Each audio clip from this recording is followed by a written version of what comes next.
Inondé, bonjour, Max Biabiani.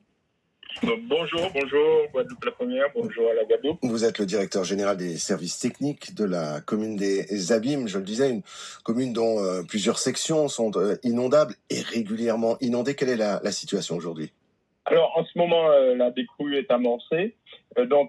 Plusieurs secteurs connus sont à niveau d'inondation élevé. On va citer Boisvin, Bacadère, Terrasson, on va citer Petit Pérou pour des plus significatifs. On va citer aussi Belle Plaine, Terrain.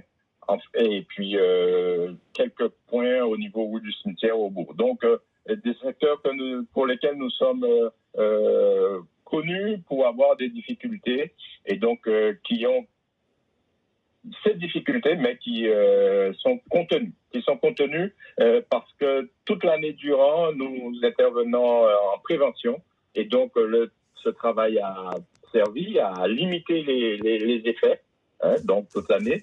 Mais cependant, comme vous le savez bien, la ville et les communes, elles sont les premières destinataires des réclamations et puis des attentes et voire des signalements par les populations. Et malheureusement, les villes n'ont pas toujours tous les leviers à leur disposition, étant donné que la répartition des compétences, elle est faite, et des compétences en gestion des eaux pluviales, entre les inondations, entre la gestion des eaux pluviales urbaines et les eaux pluviales. Donc, les villes sont les premiers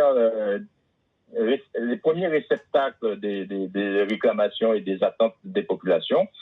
Et malheureusement, les villes n'ont pas tous les leviers à leur disposition dans des systèmes qui sont très difficiles. Alors, particulièrement chez nous aux Abîmes, nous sommes réceptacles des eaux venant du bassin des Grands Fonds.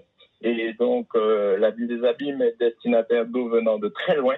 Et donc, chez nous, les décrues sont relativement lents parce que les eaux viennent de Sainte-Anne, parfois Sainte-Anne, parfois Gosier, et des Grands Fonds Abîmes même aussi.